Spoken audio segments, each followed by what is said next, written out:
from the mountains to the prairies to the ocean white with foam. God bless America, my home, sweet home. God bless America, my home, sweet home. Ladies and gentlemen, welcome to my job shop. My name is Keith and I'm your host. We're going to continue on. When is broke too broke? Well, we know this tap is too broke, right? It almost makes you think of one of my videos there, bouquet of bullshit. Or so you broke it off in your hole. So I I make fun, but hey, I don't know if I've ever shown any tap breaking on any of my videos. I have, not for a very long time, and I've never broke a tap this expensive. A couple reasons why this tap actually broke. When I pulled it out, I could see how packed it was with chips because we're on the horizontal, and the amount of depth I'm trying to make that thing go through. Um, so by not clearing it out, cast, most of the time you don't need to have cutting fluid on it.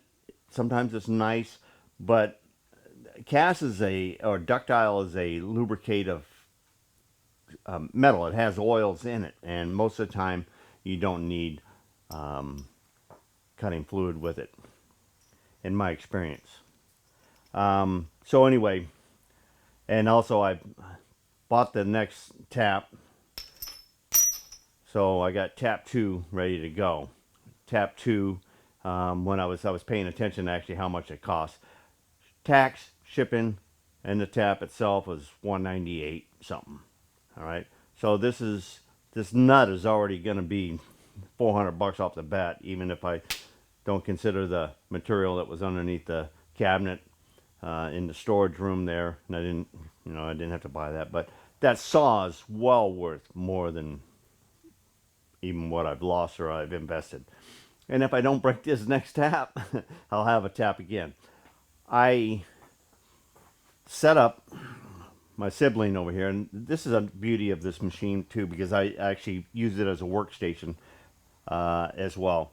I clamped the nut in here, and I got it centered over the hole so that the flutes, by tapping it, can drop some material out the bottom and clear itself out. But I will run it down, and I'll be a little more careful than the 24-inch crescent wrench on it. All right. And I brought over a little bit of cotton oil here. We'll dab some on here. Just in case I break it again, you know it's not because of cotton oil.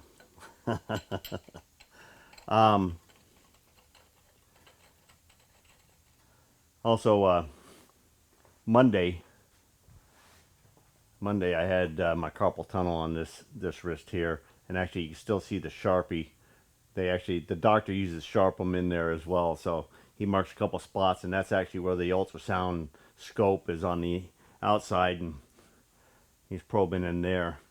This one was a little more discomfort when he was doing the procedure, but this hand almost feels the same as this one, and this one's been 2.5 weeks. I've talked to a lot of other people, and one hand will favor or do better than the other one. All right, but I'm glad I had it done, because when I'm riding my motorcycle this summer here, I'm not going to end up having numb fingers. So, not all my strength's back in, and I may be able to tap this, I may not, but also too, this lets me swing my big tap handle here.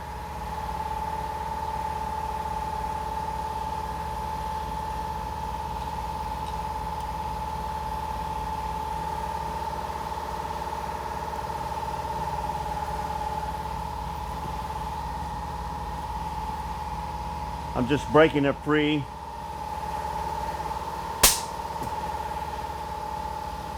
There we go. There's tap 2.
Okay. It's a double tap, okay? And I ended up with 2 taps. So one broke up in the upper section and one broke in the lower section. So I did what I had to do, and I got a 2-part tap here. The most important thing is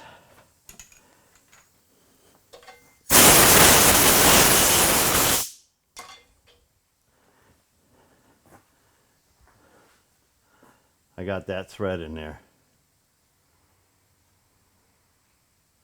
All right, let's see how it fits on the shaft.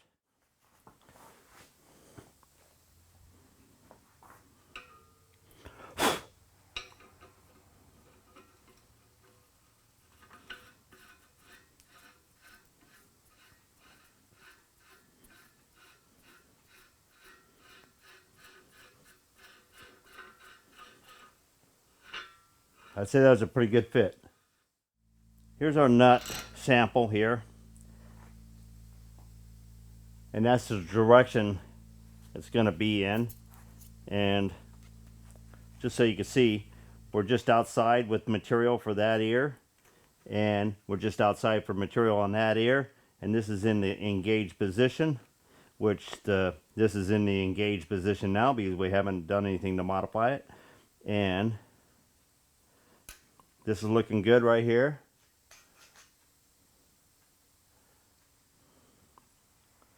Awesome. Okay, I've set our cast block in here, and I put a drill bit the size of the bore in there, spun it, got the feel against the back jaw, and I'm real happy with where we're at right here. And we're calling that 0, and we set our readout for that. All right, because what we're doing now is we're going to be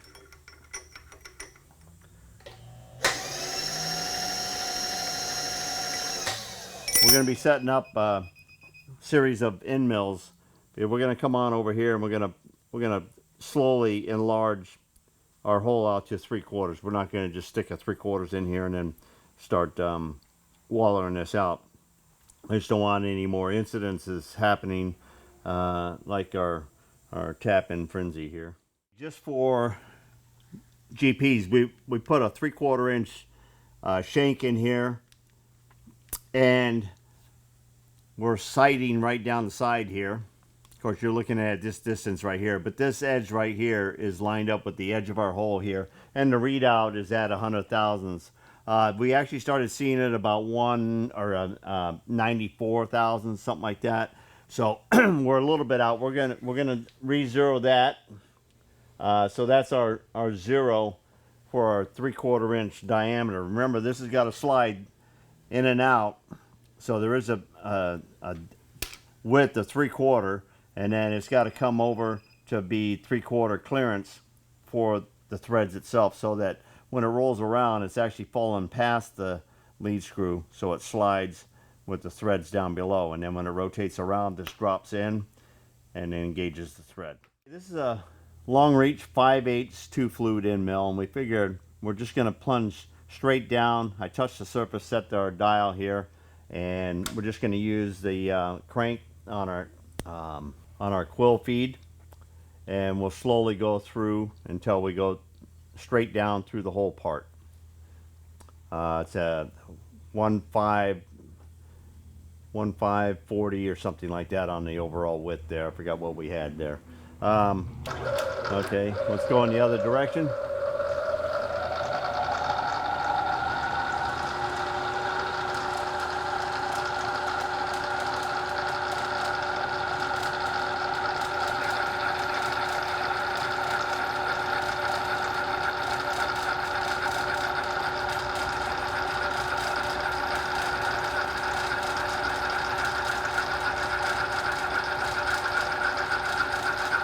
It's like we're just straight boring a 5/8 hole straight down through.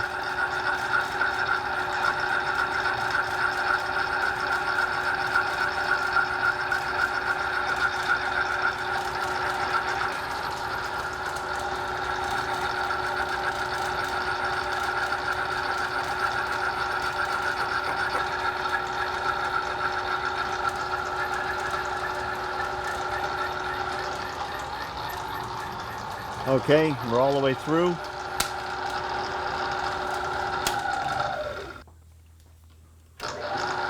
All right, we're gonna run down through this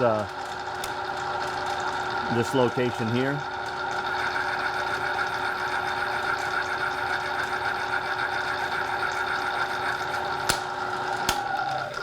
We're just taking a look right here. The width of this is 3/4, and fits in there pretty good. I like that. A little bit of play.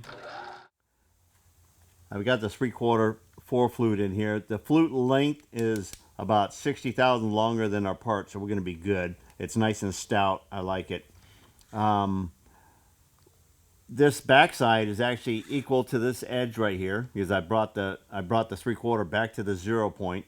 So this would be just barely at this edge right here, and these on each side right here are going to be taking 60 thousandths, and then there's still nothing going to be on the thread side. So we should start our plunge in that position right there.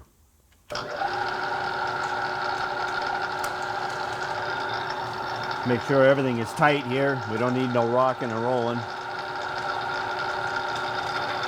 Okay, there's 0. I'm setting my dial here real quick.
Okay, we're coming up to the 1.5 inches.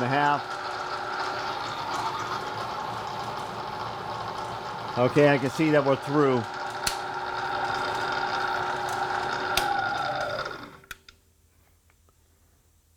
Hey, that looks pretty good in there.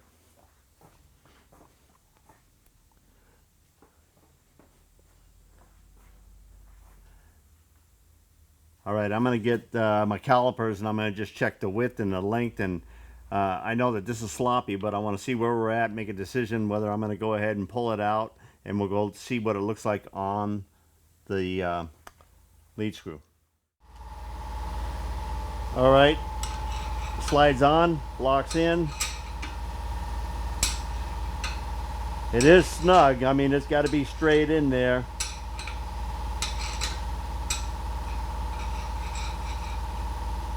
Falls in, locks in.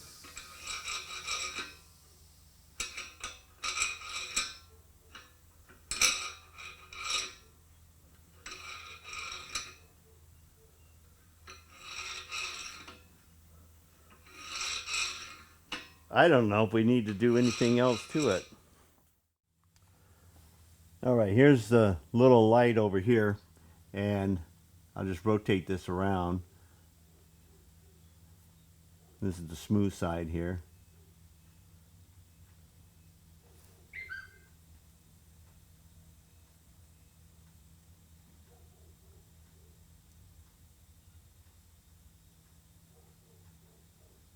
Cool. We're gonna mill down to the height of the back of these feet. This is the working side. This is the side that pivots like that. But we're on the back side of it. And I want to have this pad right here flat all the way from where it meets in here, where it meets in there. All right, we took this, laid it down here, just slightly over 200 thousandths on both of these here. So we're going to put this in here. We got it height in there, and we want to go ahead and level it. So we'll put the end mill down on it. All right, that levels that out. There we go. Now we're going to touch this, and we're going to set that at 0. All right, so we'll do about 220 or so, and we'll just come on over here to this side first and come into our scribe line right about there.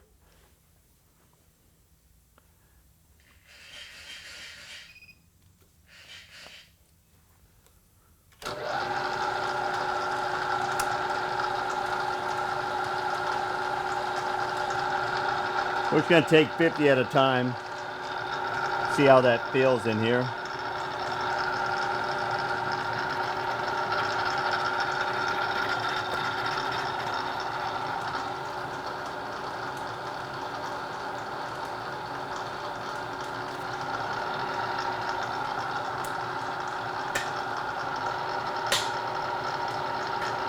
Okay, I'm just setting the auto feed here.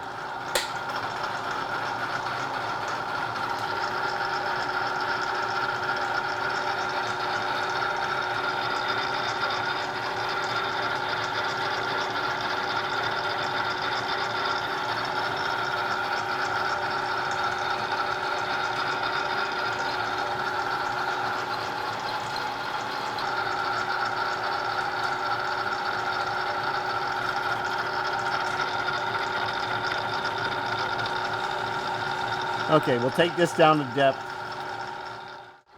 All right, we're going back along the back side with our final cut. This cut over here is down to depth.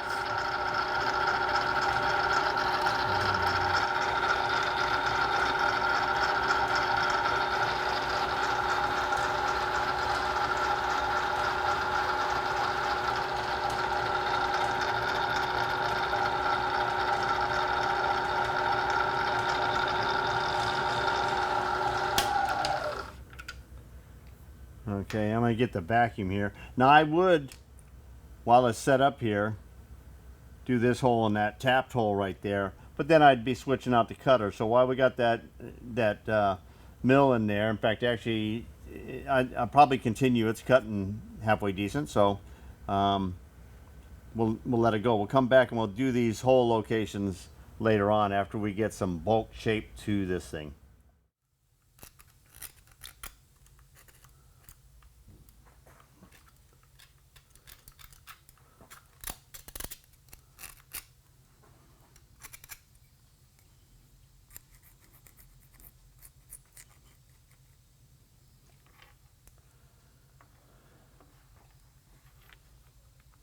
Kind of looks like that, right? Huh? Here's the other side.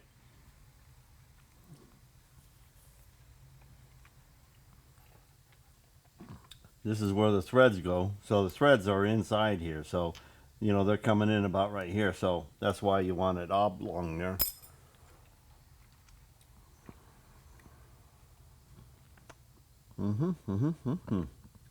Okay, now I'm just going to measure the thickness here from there to there and set 2 horizontal lines that way. We're about 100 thousandths above here. That's where that line's going to be there. So this little L shape cut out here, this out here, and then we can rotate it on its side, and we're just going to come across and we'll just like rough that shape there by flats by rolling this way. All right, we got about maybe 100 thousandths to go down, and we're pretty close to that root right into there.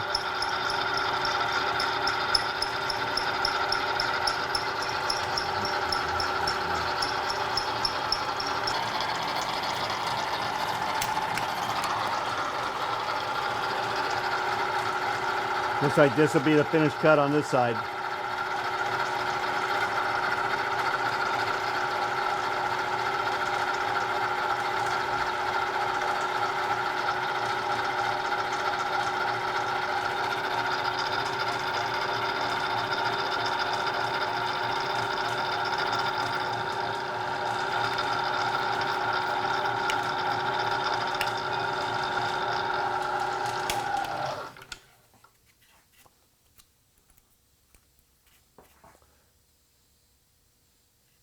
That's pretty good. I'm equal in both sides, and that was just a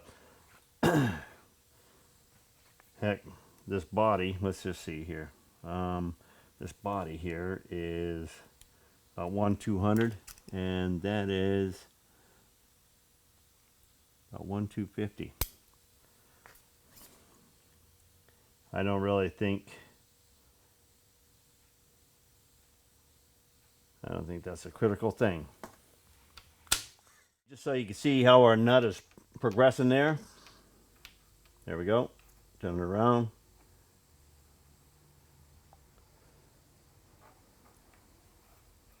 All right, so now I'm just going to work on this material here. We're just going to work it into bites like this.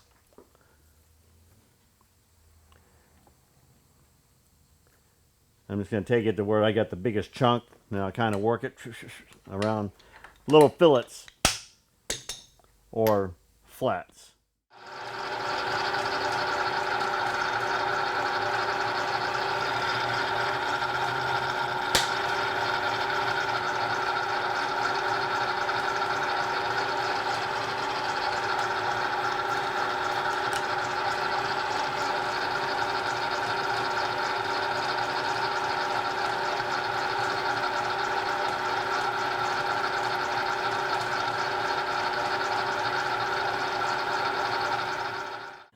We got the roundness shaped in there. Pretty good for right now anyway. I mean, I could always come in and I could always hit this with the sander or belt sander, grinder, whizzy wheel, whatever you want to do. Okay. Now we're going to take our Sharp'em. Oh, I almost lost it. Okay. We're going to take our Sharp'em and we're going to put a little bit on each of the outsides here, because we're going to mark it for the width of our dog so that we can mill each side of them.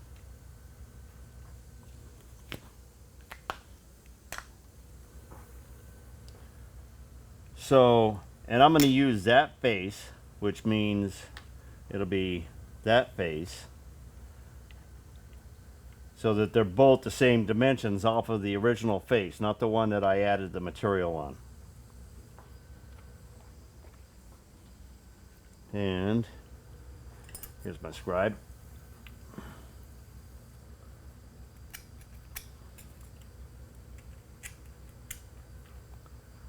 Okay, and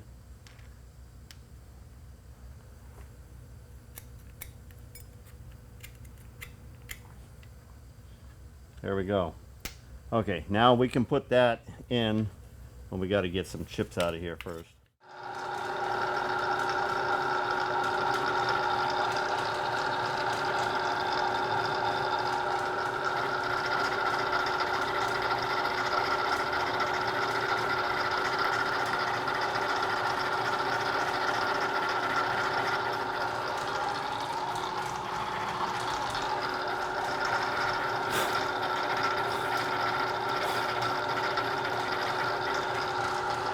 Okay, that's flush with this surface right here.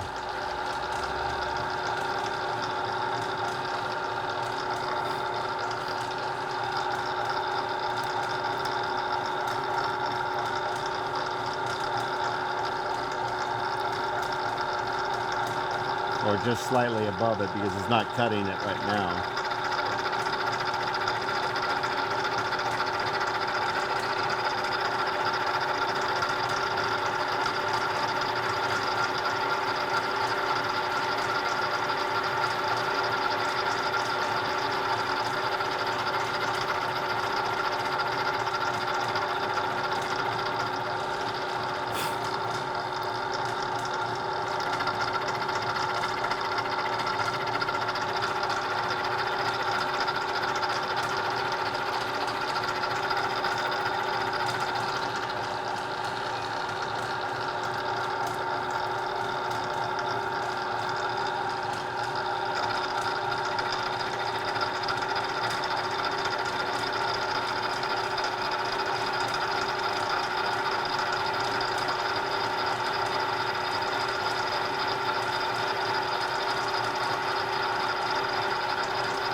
Close enough. Okay, we're going to, of course, that was this side over here.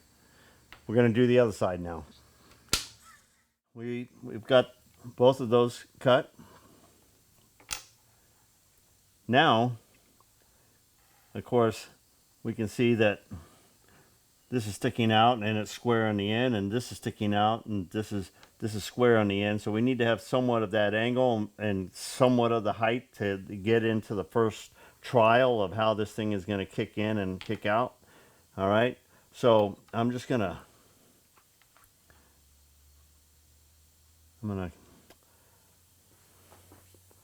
take my Sharpie here and I'm gonna eyeball the bore as straight as I can. It looks pretty good right there. That's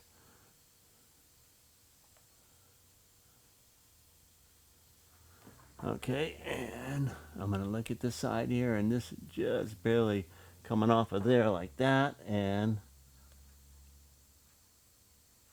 this is kind of like that. Okay, so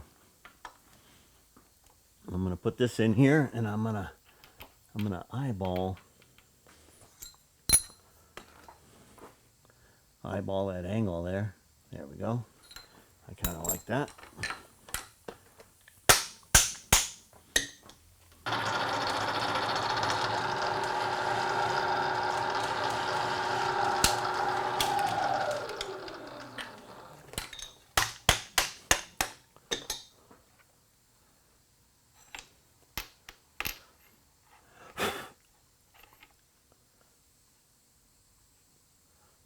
Look pretty close.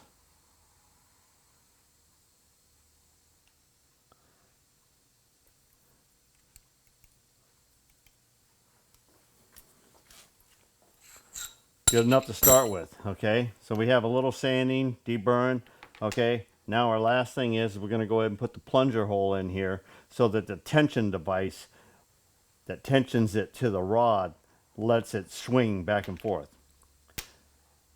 This holds it for rotation, and these paws push it into location.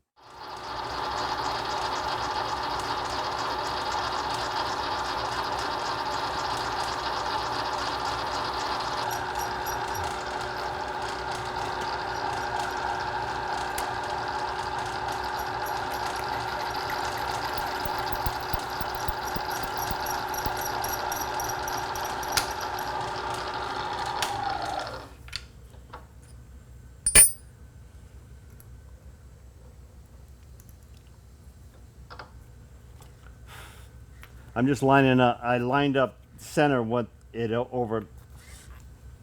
I set this in here and I lined that hole up. And then I came over and I lined the space up, and that's how I came up with that hole location. So now I'm going to do the same thing with the tapped hole over here on this side, and that's just eyeballing the same leading edge as I did the other one. Okay, there we go. That's how I got those dimensions right there.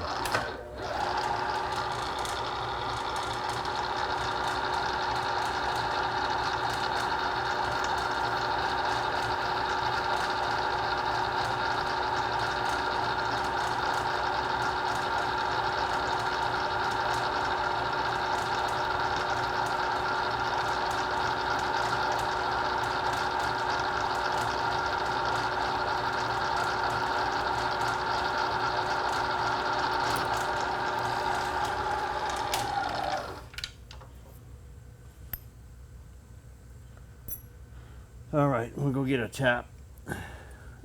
Let's see if we can do it without breaking it. Okay, you know you want to watch, right?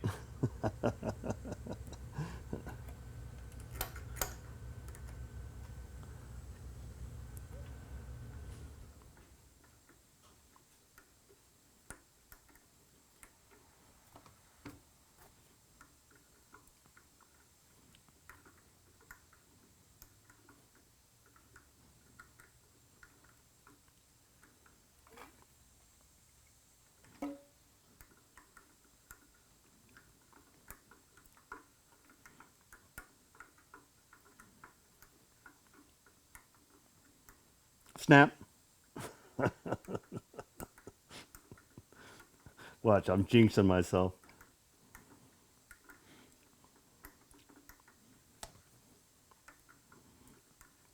You ever tap a hole and then sloppily break the tap because you're unscrewing it? On duct iron cast iron material, sometimes you can actually get a tap on a blind hole. You can get it stuck down in there. And my best luck that I've found with that is shooting air down into the flutes of the tap and then jiggling it back and forth, back and forth, back and forth, and then in about 20 minutes you get it out of there.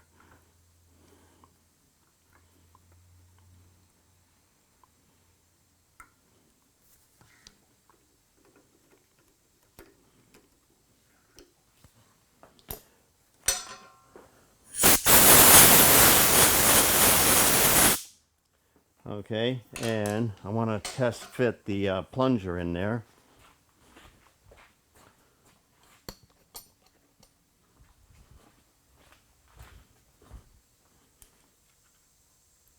Nice. Hey, it even sticks down in there. You just want it barely to stick in there. All right, so I'm going to deburr. Maybe this will do it. That'll do it. Okay, little light sanding and fairing it in. I think we're ready for a test fit here.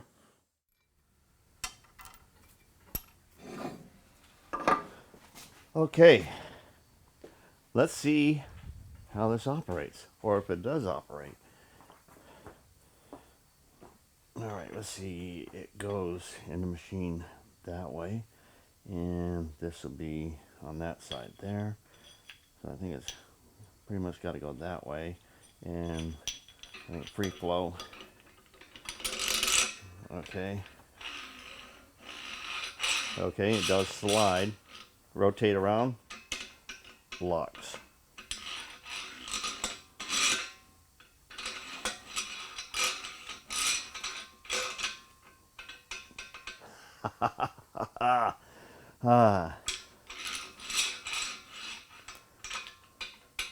It acts like it's worth 2 broken taps.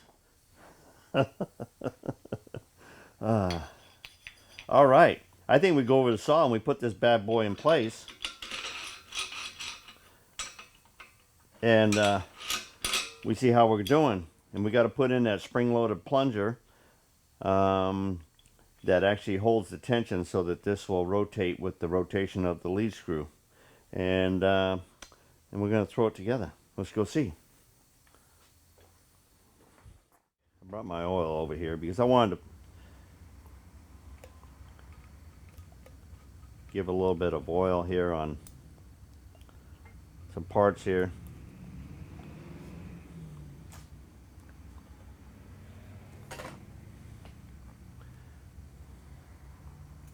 We're just putting that little spring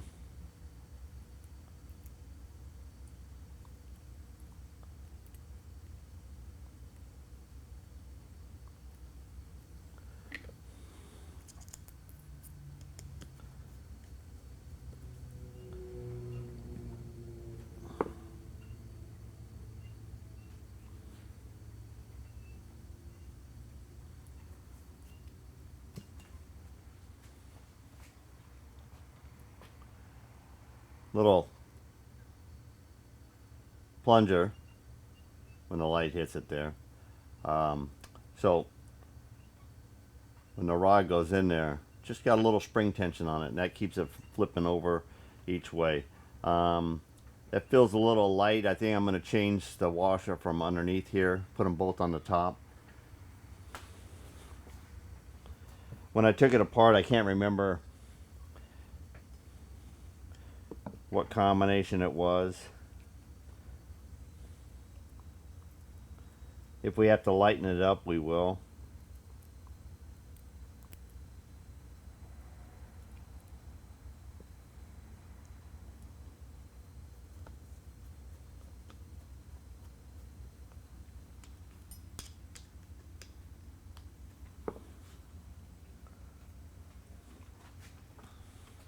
That's holding that pretty close.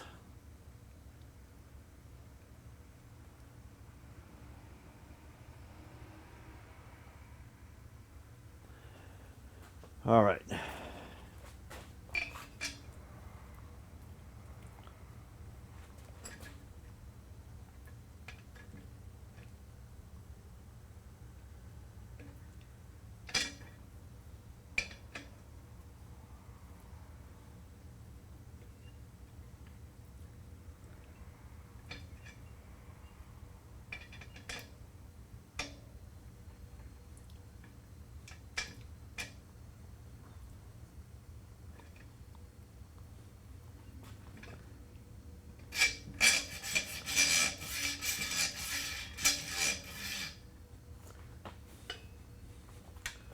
So when you rotate it, it's actually holding, you know, that nut lets it spin, and then when it drops in, it locks, and when it comes over, and it's free. Locks in that way, free that way. Okay, now if we can put this in there, and we have a couple components on here because we have a collar and a pin and a hose clamp that keeps the pin in place. All of this is going to go into play there. And of course, our jaw support.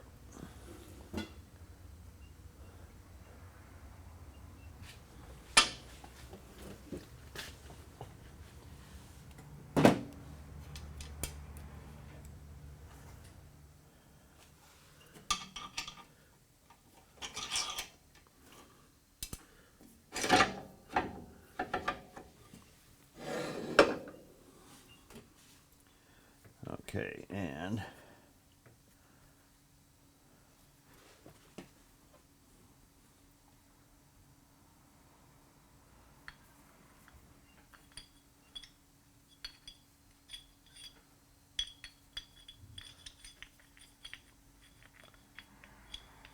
Okay, it's the way it's got to go in.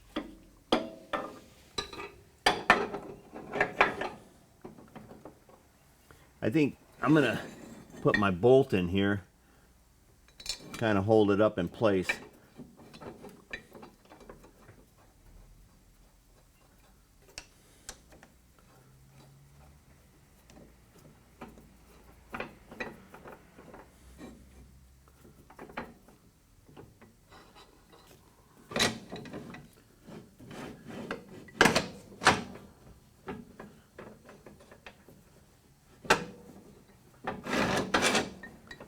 Awesome.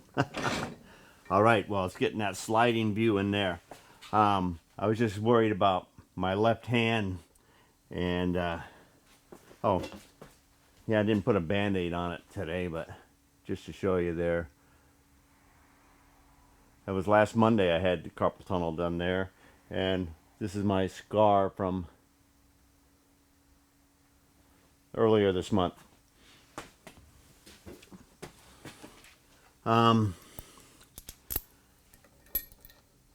So let's go ahead and get this on here. I'm just putting this up here. Might as well lock my vise in square.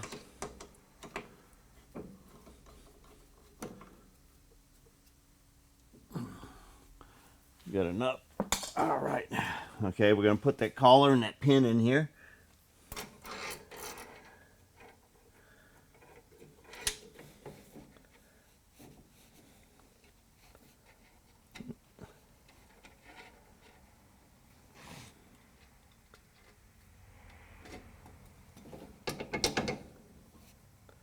Okay, pins in there. We've got a hose clamp on here just to hold the pin in that collar. It's kind of, at first I thought it was kind of a hokey setup, but as many times I've had to take this apart, it works really good.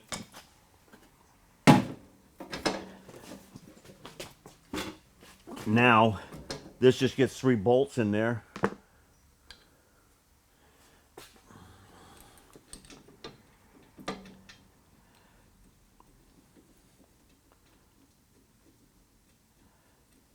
This just dresses it off, and it puts a bearing right here. So this cone shape actually holds a bearing here. So your force on the wheel is stability out here, and not just kind of like flexing.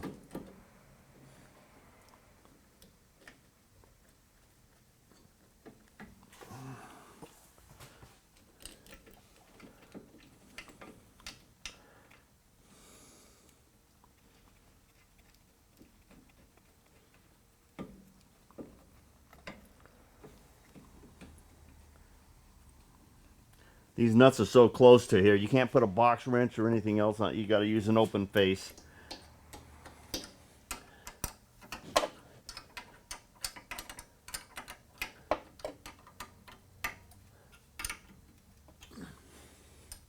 Could use Allens. I could replace these with Allens, but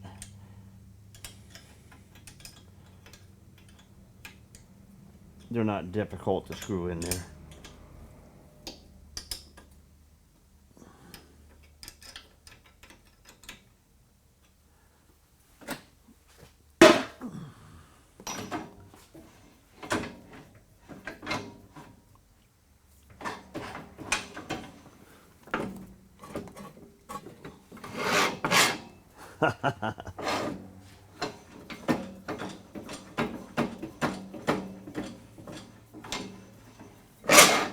Awesome.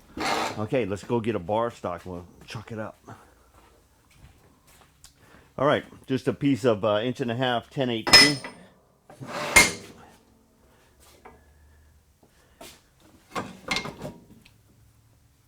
Look at that. I don't have to do nothing. I don't have to reach underneath there.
I always get a little smoke like that because of the sulfur-based cutting oil and kerosene that I use to lubricate my blades. Back, 7 years ago or so, I rebuilt this saw. We've got a video of that.